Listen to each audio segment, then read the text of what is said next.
Un saludo cordial y afectuoso para toda la audiencia y para el Ministerio Verdad Adventista.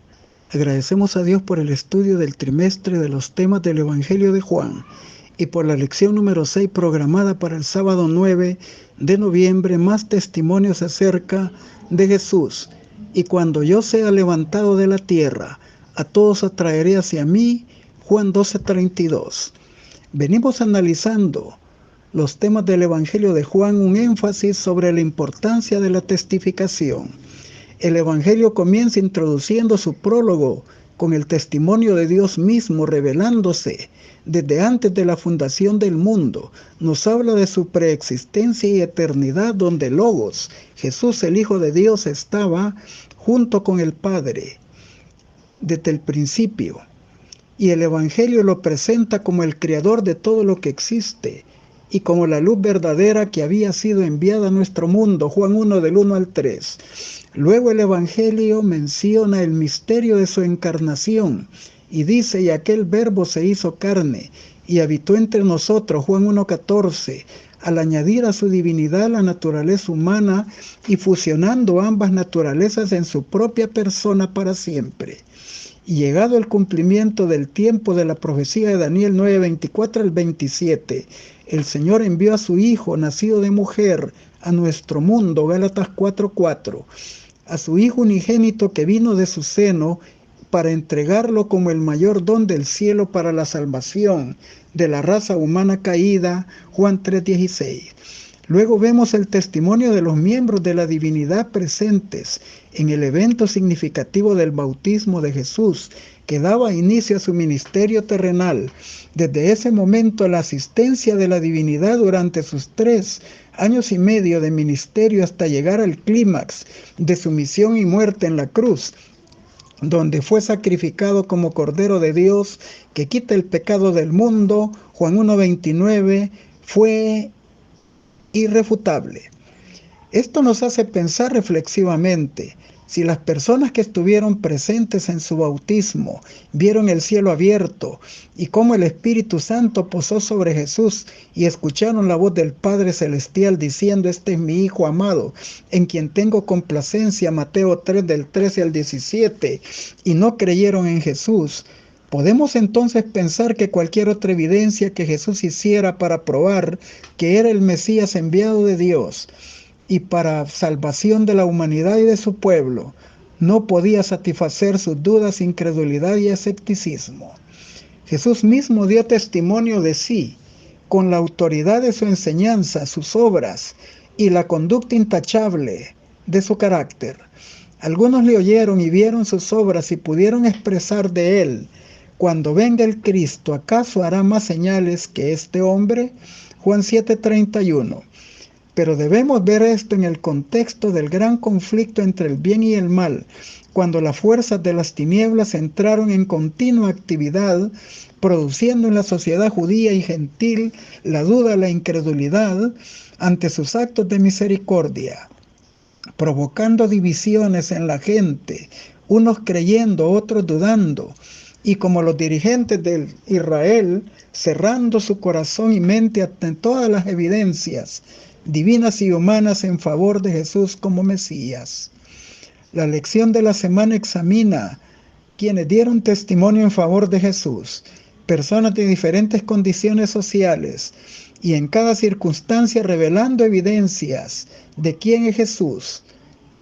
Y estudiaremos estos acontecimientos tan importantes en los siguientes temas. Número 1, el triple testimonio de Juan Bautista, el precio que demanda ser testigos de Jesús.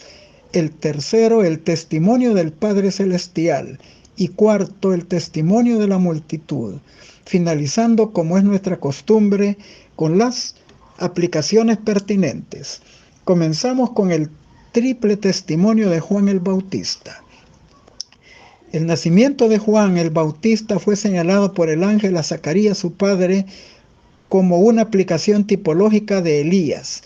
ya que él vendría en el espíritu y poder de Elías, Lucas 1:17, con un mensaje similar al suyo, un mensaje de reforma, destinado a hacer volver el corazón de padres a hijos y viceversa, y de todos hacia Dios. Malaquías 4:5-6, promoviendo el bautismo de arrepentimiento y perdón de pecados, y paralelamente preparando el terreno del corazón de los judíos para que lo recibieran como el Mesías. Isaías 40, del 3-6. Su primer testimonio fue ante el Sanedrín. Ellos enviaron delegados a interrogarlo sobre su misión y dijo claramente que él no era el Mesías.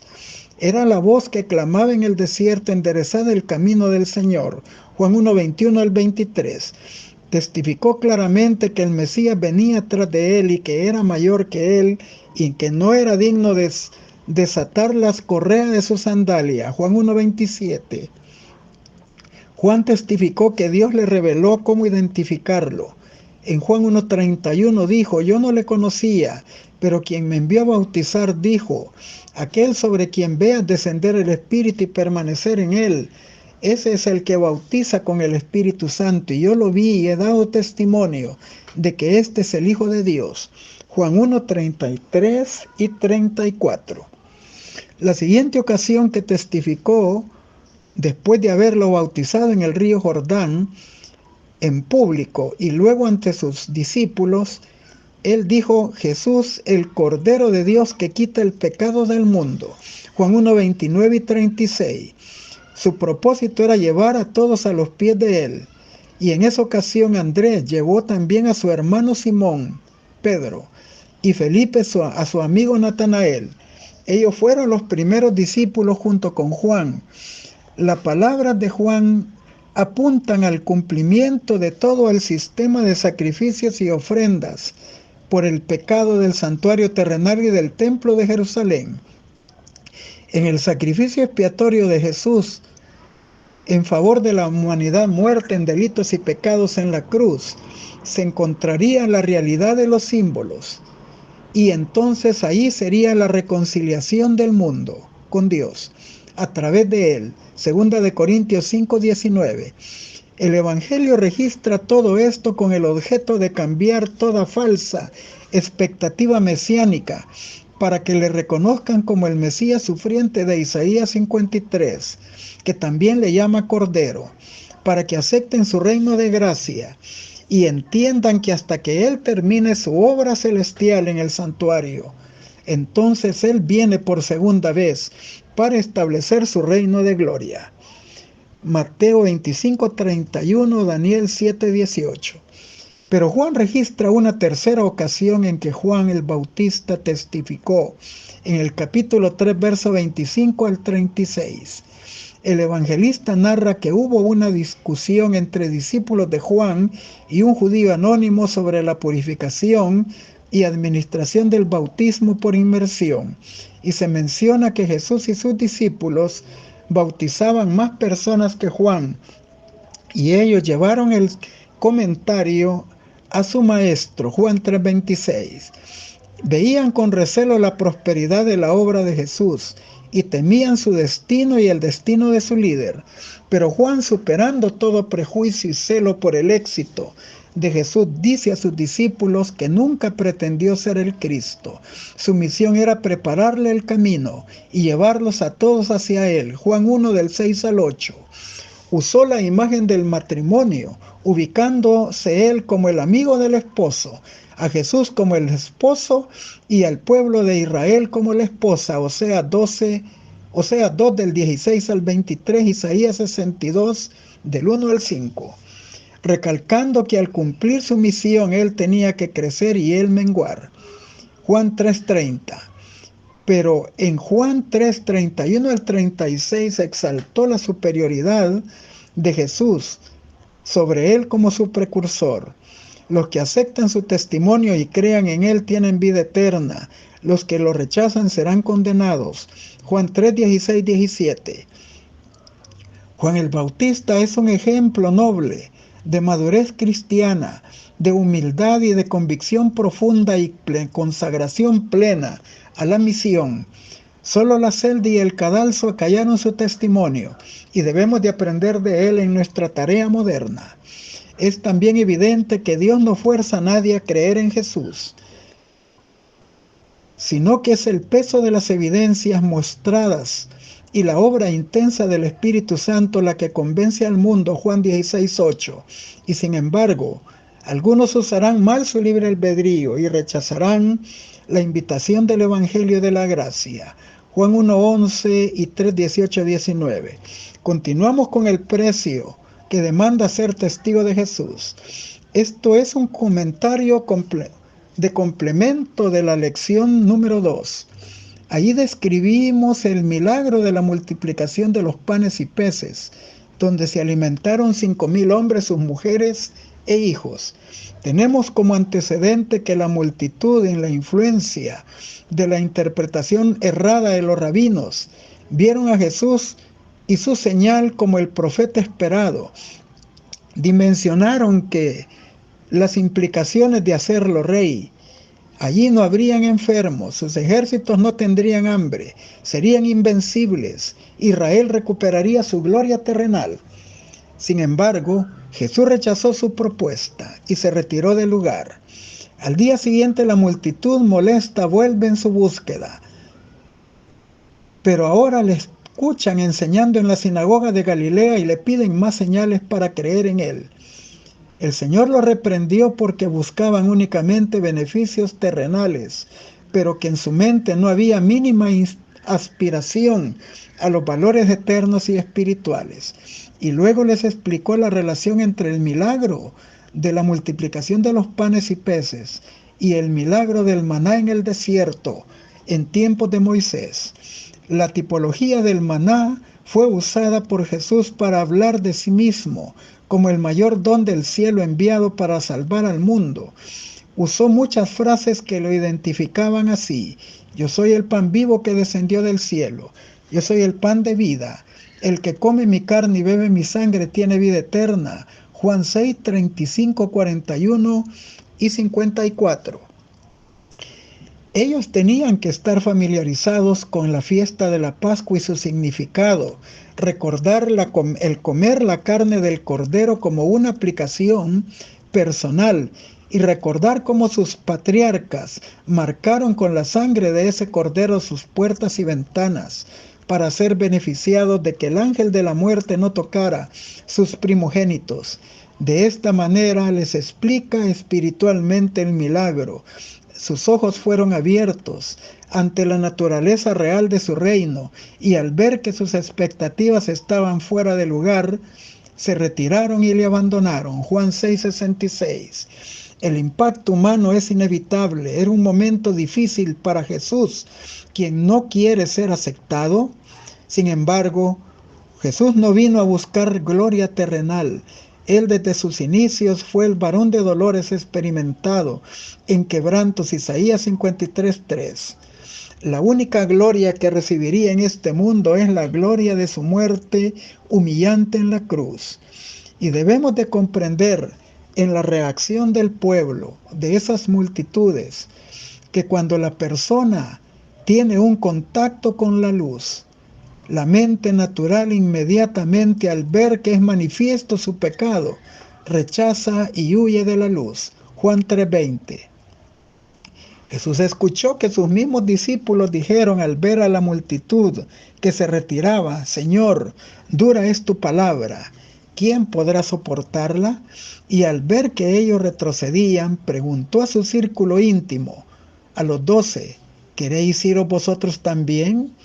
Y Pedro, en nombre de sus compañeros, hizo una sorprendente confesión, dando el testimonio de lo que para ellos significaba Jesús, diciendo: Señor, ¿a quién iremos?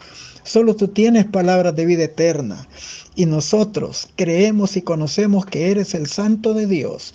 Juan 6, 68, 69. Ellos habían visto y oído lo que de él procedía, sabían por experiencia que no había nadie como él. Tuvieron convicción profunda que aunque por insólitas que fueran las situaciones y aunque ellos aún no alcanzaban a comprender plenamente el propósito de su venida, él era el Mesías. y fue solo después de su resurrección y ascensión, cuando el Espíritu Santo vino sobre ellos, que conocieron el propósito de su venida al mundo. Continuamos con el testimonio del Padre Celestial. En la introducción mencionamos cómo Dios testificó en el mismo Evangelio acerca de sí mismo. Pero ahora los evangelios sinópticos y Juan y otros escritores del Nuevo Testamento declaran lo que el Padre dijo como testimonio de la divinidad de Jesús al identificarlo como su Hijo amado, tanto en los eventos importantes de su bautismo como en el de su transfiguración. Y aún Juan registra que ya cerca de la muerte en la cruz, Jesús pidió a su Padre que Él glorificara su nombre en Él. Y el Padre de inmediato respondió: lo he glorificado y lo volveré a glorificar otra vez. Tenemos estos datos en Juan 1:32 al 34, Mateo 3:17, Mateo 17:5, Marcos 1:11, Lucas 3:22, Segunda de Pedro 1:17-18 y Juan 12 del 27 al 33. Todas las citas referidas a su bautismo y a su transfiguración indican que el Padre dijo: este es mi Hijo amado, en quien tengo complacencia. Pero en Juan 5:36 al 38 Jesús mismo refirió al testimonio de Juan el Bautista diciendo que había testificado de la verdad, pero su testimonio era superior al de Juan, y lo compara como la luz menor de una antorcha a la par de la gloria de su resplandor. Y luego resalta que el Padre ha testificado de él al enviarlo de su seno a la tierra, y luego por las obras que le concedió hacer. Y en su éxito Jesús había llegado a un momento tan contundente para los líderes religiosos judíos que deseaban matarlo ahora más que nunca, pero aún no había llegado su hora. Y recalcando que la hora de su gloria llegaría en el momento de su cruz, en Juan 12 del 27 al 33, Jesús pide a su Padre que glorifique su nombre en él, y de inmediato el Padre responde: lo he glorificado y lo glorificaré otra vez. Vemos aquí que el Padre da su testimonio en favor del gran sacrificio de Jesús como Cordero de Dios que quita el pecado del mundo. Juan 1:29. La cruz es la culminación de su ministerio terrenal. Su muerte en nuestro favor pagó la deuda completa de nuestra transgresión de la ley. Gracias a Él y por la fe, ya no estamos bajo condenación que pesa sobre nosotros. Romanos 8:1. Los fariseos no podían ver más el éxito que llenos de ira y decir lo que dice Juan 12:19: ya veis que no conseguís nada, mirad, el mundo va tras él. Continuamos con el testimonio de la multitud. Juan 7:37 y 38. El último gran día de la fiesta, Jesús se pone de pie y exclama: si alguno tiene sed, venga a mí y beba. Como dice la Escritura, del que cree en mí, ríos de agua viva brotarán de su corazón. Juan narra que se estaba celebrando el último gran día de la fiesta de los tabernáculos. Allí se recordaba la misericordia de Dios y la preservación de su vida en el trayecto del desierto a la tierra prometida, cómo Dios los había alimentado y también les había dado el agua de la peña herida de Oreb. Con gratitud habían visto ya la bendición en la recolección de sus cosechas, y ahora desde sus cabañas gritaban con júbilo, uniéndose a la celebración de la ceremonia de la libación de las aguas, cuando los sacerdotes llenaban 2 recipientes, uno con agua y otro con vino, y los soltaban por sus aberturas sobre un canal que lo llevaba mezclados al mar muerto. Y al son de trompetas, los sacerdotes decían: sacaremos aguas de la fuente de la salvación, recordando cómo la peña de Oreb sufragó agua y sació su sed en el desierto, un símbolo de Cristo. La ceremonia se repetía durante los 7 días de la fiesta. Pero en el último día Jesús se hizo presente y dijo: si alguno tiene sed, venga a mí y beba. Y como dice la Escritura, del que cree en mí, ríos de agua viva brotarán de su interior. Juan 7, 37, 38. Ver el deseado de toda la gente es página 412, 413, 416 a la 418. El Señor de nuevo usa la tipología del agua y la representa a sí mismo como el mayor don del cielo enviado a la salvación de la humanidad. Ilustra la regeneración de la vida por el bautismo y la acción de la obra del Espíritu Santo, como explicara a Nicodemo y a la mujer samaritana, pero ahora lo hace públicamente a los presentes de la fiesta.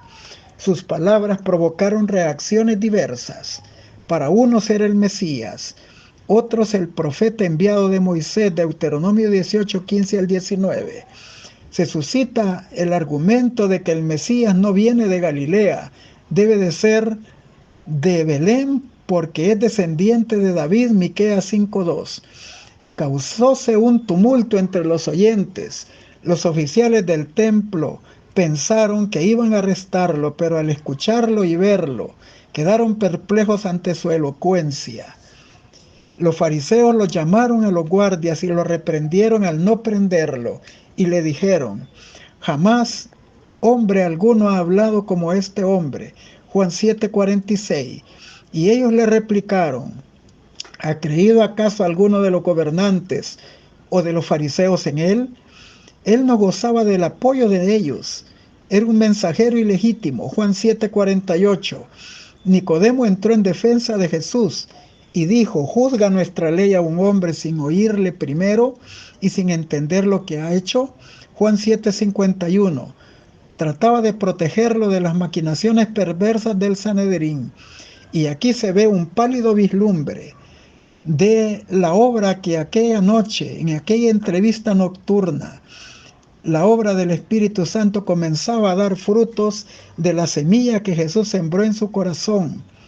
Y sabemos que fue hasta su crucifixión y muerte, cuando lo vio sacrificado como Cordero de Dios que quita el pecado del mundo, que entendió aquella misma lección que Jesús diera aquella noche, al decirle que como Moisés levantó la serpiente en el desierto, el Hijo del Hombre sería levantado en una cruz entre el cielo y la tierra, para que todo aquel que en él creyera no se perdiera, mas tenga vida eterna.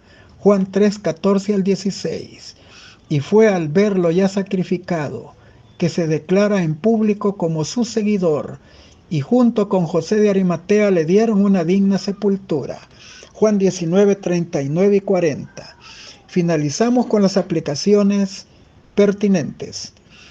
Muchos dicen: ¿cómo me entregaré a Dios? Deseas consagrarte a Él, pero eres moralmente débil y esclavizado a la duda y dominado de hábitos de una vida de pecado. Tus promesas y resoluciones son tan frágiles como telas de araña. No puedes gobernar los pensamientos, impulsos y afectos. La conciencia de tus promesas incumplidas y votos quebrantados debilita tu confianza en tu propia sinceridad y te induce a sentir que Dios no te puede aceptar. Pero no necesitas desesperar. Lo que necesitas entender es la verdadera fuerza de la voluntad. Este es el poder que gobierna la naturaleza del hombre, de decidir y elegir. Todo depende de la correcta acción de la voluntad. Dios dio a los hombres el poder de elección, depende de ellos ejercerlo. Tú no puedes cambiar el corazón ni por ti mismo tus afectos para Dios, pero puedes elegir servirle, puedes darle tu voluntad, y Él obrará en ti el querer y el hacer de acuerdo con su voluntad. Tu naturaleza entera estará bajo el dominio de su espíritu, y tus afectos se centrarán en Él, y tu pensamiento se pondrá en armonía con Él. El Camino a Cristo, página 47. No hay excusa para la duda y el escepticismo.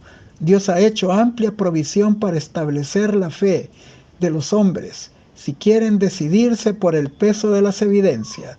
Pero si antes de creer esperan que cada objeción aparente se elimine, nunca se establecerán ni arraigarán ni afirmarán en la verdad. Dios no eliminará nunca todas las aparentes dificultades de nuestra senda. Los que desean dudar podrán hacerlo. Los que desean creer también tendrán bastantes evidencias en qué basar su fe. Joyas de los Testimonios, tomo 1, 582. Cristo presentó a la multitud de judíos y gentiles de todas las naciones las verdades originales de su reino, que estaban sepultadas a su vista. Despertó de la niebla y la confusión de sus ideas, atesoradas por tanto tiempo, la misión y su reino. Ellos suponían que era un reino terrenal y temporal, pero les reveló la naturaleza espiritual y eterna de él. Desplegó sus principios al alcance de la ley de Dios, mandamiento tras mandamiento, en su verdadero sentido, y mostró la extensión de las demandas de los preceptos divinos. No han de dirigir solamente su conducta, han de controlar también su corazón. Se asombraban de su doctrina y palabras, a tal grado que los dirigentes de todo el pueblo habían escuchado cosas distintas de ellos, y no presentaba los argumentos intrincados de ellos que confundían con imposiciones de mandamientos, de modo que nada pudiera esperarse de cumplirlos. Jesús, el gran maestro, expuso con lenguaje sencillo las grandes verdades morales y las revestía de frescura y de fuerza. Review and Herald, 21 de marzo de 1893, párrafo 3. Las noticias de los milagros de Jesús se habían difundido por todos lugares de la tierra, y aunque muchos meses atrás había permanecido ausente de las fiestas, el interés en él no había disminuido. Muchos llegaron de todo lugar del mundo para verle. Muchos de los fariseos y gobernantes esperaban que viniera, deseosos de tener la oportunidad de condenarlo. Preguntaban dónde estaba, pero nadie lo sabía. En sus mentes predominaban pensamientos relativos a él, y muchos lo defendían como enviado de Dios, y mientras otros denunciábanle como engañador del pueblo. El deseado de toda la gente es 415. Jesús pudo haber estado en paz con el mundo si dejaba a los transgresores sin reprobarlos, sin reprenderlos, pero no pudo hacerlo. Había venido a quitar los pecados del mundo y a denunciar la injusticia, y su presencia sola era un reproche del pecado. Su atmósfera tan pura, tan elevada, que colocaba a los rabinos y sacerdotes y gobernantes hipócritas en su verdadera posición, y revelaba su propio carácter de pretendida santidad y al mismo tiempo tergiversar el carácter, la voluntad y la verdad de Dios. En la belleza de Cristo el celo por Dios estaba evidente. Su justicia iba delante de él y la gloria del Señor iba detrás de él. Solo odió una cosa, el pecado, pero el mundo amaba más las tinieblas que la luz, y esta era la causa de la hostilidad del mundo hacia él. Review and Herald del 24 de julio de 1894, párrafo 5. Cuando en lugar de confiar en la comprensión humana, nos sentamos a sus pies de Jesús, bebiendo ansiosos de sus palabras, diciéndole: Señor, ¿qué quieres que haga?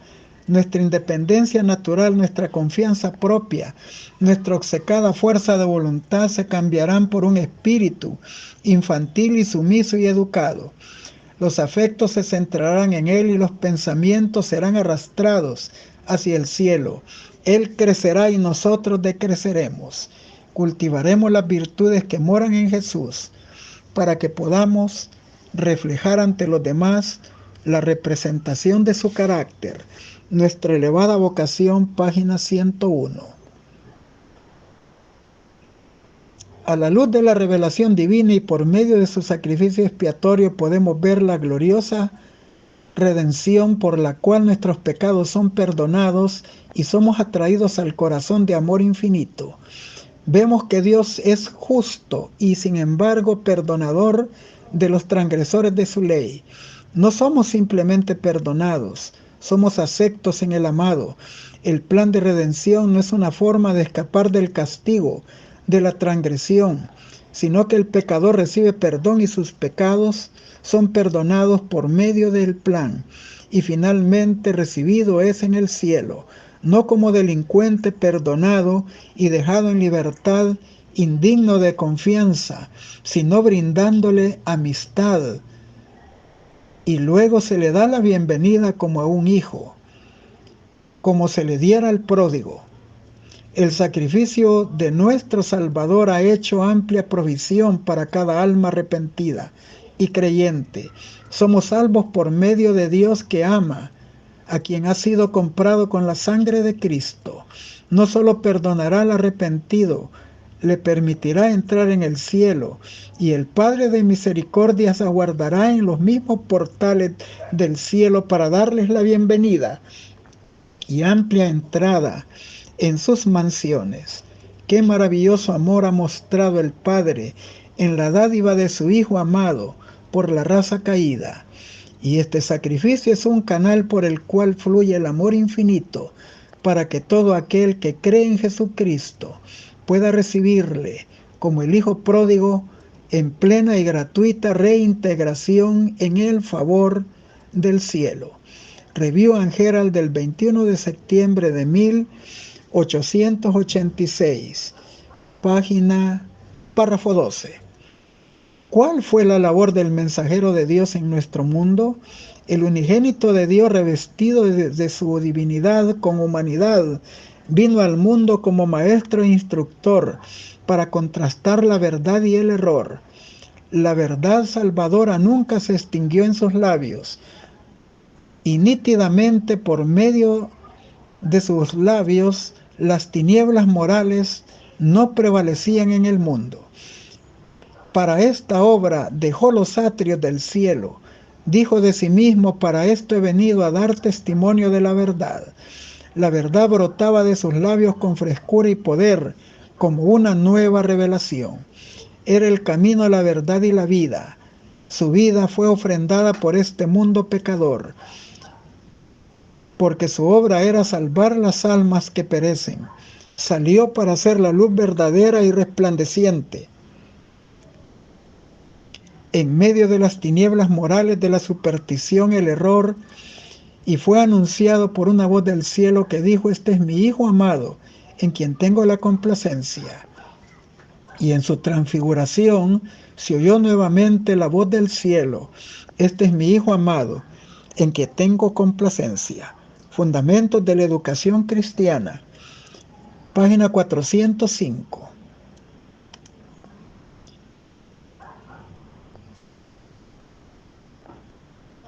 La lección que Cristo dio a Nicodemo no había sido en vano. Intelectualmente, con convicción firme, aceptó a Jesús de todo corazón.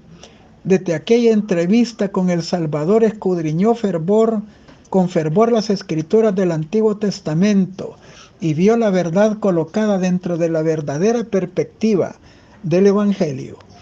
La pregunta presentada por él era sensata, había sido bien recibida si los dirigentes no hubieran estado engañados por el diablo, pero estaban tan llenos de prejuicio que ningún argumento en favor de él, de Jesús, por convincente que fuera, influiría en ellos.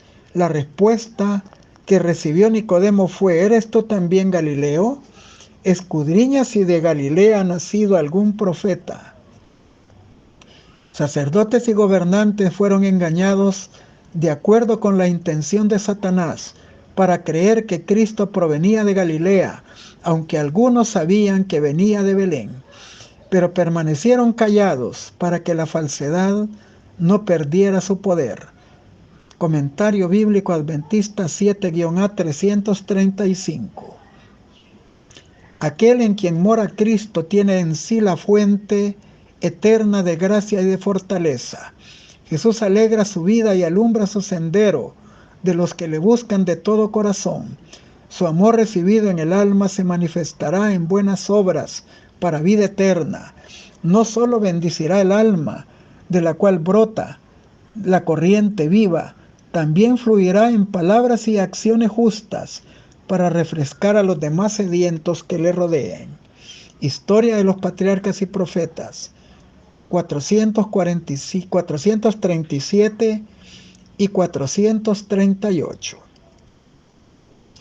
Mientras Jesús hablaba al pueblo, Los corazones se conmovían con una extraña reverencia, y muchos estaban dispuestos a exclamar como la samaritana: «Dame esta agua para que no tenga sed».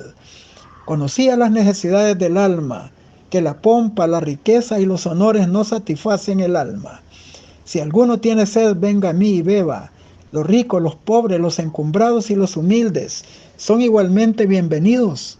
Promete aliviar el ánimo cargado, consolar a los tristes y dar esperanza a los abatidos.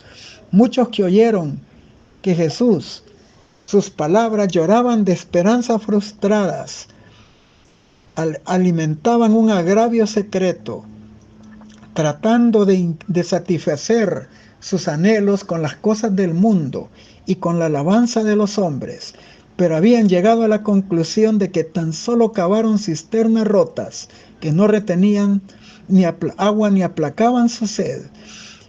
Estaban en medio del resplandor de la gozosa escena, descontentos y tristes. Y este clamor repentino: «Si alguno tiene sed, venga a mí y beba», los arrancó de su pesarosa meditación, y mientras escuchaban sus palabras, siguieron su mente y se reanimó con de nueva esperanza. El Espíritu Santo presentó delante de ellos el símbolo, hasta que vieron en él el inestimable don de la salvación. El clamor que Cristo dirige al alma sedienta sigue repercutiendo. Llega a nosotros con mayor fuerza que aquellos que le oyeron en el templo en aquel último día de la fiesta. El manantial está abierto para todos.